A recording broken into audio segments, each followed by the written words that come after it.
Malgré, on va revenir sur tes activités associatives. Ok. Et donc, tu me dis tout à l'heure que tu travaillais avec la mairie du 19e et du 18e.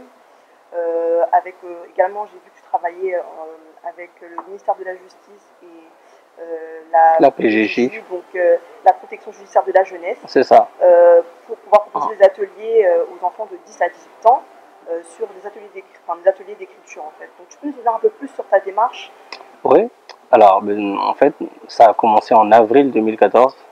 C'est certains membres de la PJJ justement étaient venus me voir en concert. On m'avait découvert lors d'un concert et ils ont tout de suite proposé à leur hiérarchie de pouvoir me permettre de donner, d'apporter moi ma vision, de mon écriture, pouvoir la partager aux enfants.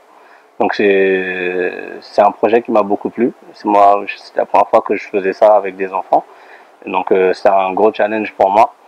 Donc je l'ai accepté et donc là maintenant ça fait maintenant depuis avril que je donne des cours à Aubervilliers, des ateliers d'écriture à ces enfants. C'est des enfants souvent qui sont sortis on va dire entre guillemets du système, ils ont un peu décroché, ils sont en échec social, parfois scolaire aussi. Et donc mon but en fait c'est de leur donner l'envie, donner le goût de l'écriture, de l'art en fait. Et donc voilà, c'est un gros challenge pour moi. Et donc je le fais 1h30 par semaine.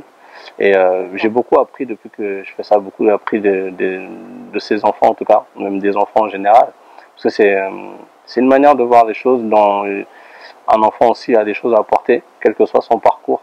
Et j'apprends beaucoup de ces enfants-là, autant qu'ils apprennent de moi. Moi, j'essaie simplement de leur donner l'amour de l'écriture, d'apprendre la technique. Je leur enseigne peut-être la technique. On travaille sur les rimes, on fait des jeux d'écriture, que ce soit oraux ou écrits. Et le but, c'est qu'ils puissent, eux, ensuite, pouvoir, pourquoi pas, faire de la scène, soit du slam, du rap, ou même du chant. Donc, c'est le but, en fait, de ces exercices-là.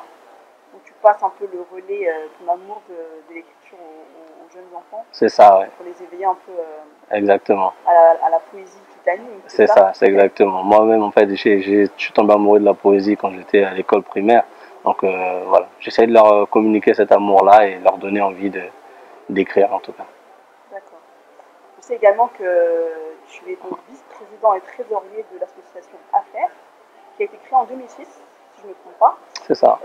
Donc, quelle est votre action de l'affaire en fait? D'accord. Alors, l'association Affaires, donc née en 2006, comme tu l'as dit, c'est déjà le nom Affaires, ça vient du latin, donc c'est en latin, et ça veut dire Afrique. Donc, c'est les Grecs et les Romains qui l'avaient nommé comme ça lorsqu'ils ont découvert l'Afrique. Donc, voilà, on a donné ce nom-là comme symbole. Notre activité, en fait, ça concerne le commerce équitable et le développement durable. Donc, le but pour nous, en fait, lorsqu'on a créé cette structure-là, c'est une association, on voulait apporter aussi notre contribution dans les pays en voie de développement, que ce soit en Afrique, en Asie, en Amérique latine. Donc, on voulait créer des emplois, créer des activités aussi là-bas, parce qu'on n'oublie pas d'où on vient aussi. Donc, lorsqu'on a pu monter cette structure, on voulait aussi aider nos pays d'origine. Donc on sait qu'il y a beaucoup de choses à faire là-bas, que ce soit en Afrique, en Asie ou en Amérique latine. Donc voilà, on a commencé par ça. On a un partenariat avec le gouvernement du Togo. C'est le premier partenariat qu'on a eu. On a commencé à travailler. On a fait des bijoux, des vêtements. Et le but c'était de les concevoir là-bas au Togo. Donc là maintenant ça fait 6 ans. On travaille aussi avec la mairie de Paris, notamment la mairie du 19e, qui est notre premier partenaire, qui nous aide justement à sensibiliser les gens sur les enjeux du commerce équitable et du développement durable. Donc on fait souvent des événements pour récolter des fonds, pour pouvoir ensuite nous Le but, c'est d'embaucher des gens là-bas en Afrique sur place, créer des emplois pour aussi nous profiter du savoir-faire local pour les bijoux et la conception des vêtements. Et donc voilà, donc, on veut faire grandir cette association dans ce sens-là. Et à quel challenge vous avez été confronté au Togo? Parce que je sais que c'est un pays africain et que ça ne ressemble pas forcément au système européen et occidental. Donc quels ont été les challenges auxquels vous avez fait face, excuse-moi? On va dire, c'était de trouver des gens de confiance. C'était surtout ça. Voilà, même malgré qu'on prône l'unité, tout ça, c'est vrai que souvent en Afrique, on est encore confronté à ça. Donc, trouver des gens de confiance avec qui travailler. On a eu la chance vraiment de tomber sur des gens du gouvernement togolais qui, eux, ont fait tout pour accélérer les choses sur place. Donc, on a pu tisser des partenariats avec, par exemple, le syndicat des tailleurs et des couturiers togolais. Après, on a l'échange la contrepartie l'accord qu'on a eu avec les gens sur place, c'était qu'on nous fournissait les locaux et nous en contrepartie on a amené le matériel. Mais on va dire s'il y avait vraiment une grosse, on va dire des difficultés qu'on a reçues, c'était surtout trouver des gens de confiance avec qui travailler pour envoyer par exemple les vêtements, pour envoyer les outils. Donc c'est plus ça, c'est plus ça. D'accord, ok. Et vous projetez de vous développer sur d'autres pays africains On aimerait beaucoup. Là, on a commencé par le Togo parce que c'est les premiers contacts qu'on a eus. Mais on aimerait bien voilà, étendre ça à d'autres pays africains. D'accord. Ok. Et donc, par rapport à tout ce que tu vis dans le cadre de cette association et de ce que vous faites au Togo, est-ce qu'il y a une vision que tu as de l'Afrique par rapport à ce que tu as vécu là-bas? Oui. Bon, moi, l'Afrique, déjà, j'y vais régulièrement. Moi-même, j'ai aussi construit, j'ai me construit là-bas aussi dans l'immobilier aussi. J'ai construit ma maison là-bas, donc j'y vais régulièrement. Ça, l'Afrique avance, l'Afrique grandit, mais voilà, on a encore beaucoup de chemin. Mais en tout cas, je sens une émulation sur place, surtout. Donc il y a beaucoup de choses qui se font, même si on peut reprocher que ça se fait beaucoup par des étrangers, ça se fait pas par nous-mêmes, mais il y a des choses qui se font. Maintenant, à nous le train est en marche en tout cas, maintenant à nous de, de le prendre. Donc essayer d'apporter aussi chacun nos contributions. Il y a plein de choses à faire. À nous maintenant de relever les manches et s'associer à ce qui se passe là-bas. Parce que l'Afrique avance, l'Afrique grandit. Tu vois quelques exemples à nous donner, des émulations? Oui, lorsque je vais là-bas, par exemple, il y a beaucoup de sociétés qui se créent. Justement, je parlais de l'immobilier, beaucoup d'agences là-bas qui sont dirigées par par exemple, moi je suis congolais, qui sont dirigées par des personnes congolaises.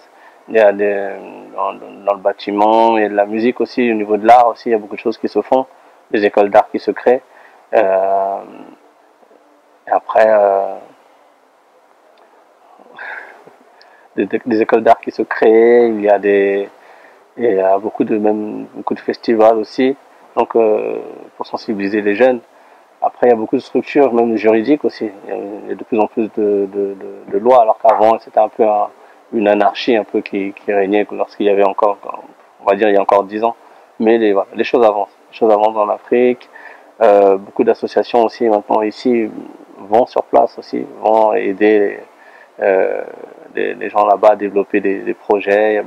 Voilà, le commerce équitable aussi se fait, voilà, il est de plus en plus présent là-bas, le développement durable aussi, donc ça avance, les choses avancent.